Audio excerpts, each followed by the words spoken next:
పరిశుద్ధ దేవుని చిత్తమును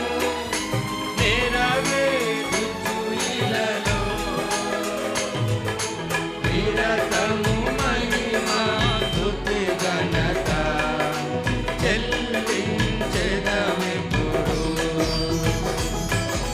నిరతము మహిమా స్తుతి ఘనత చెల్లించెదమెప్పుడు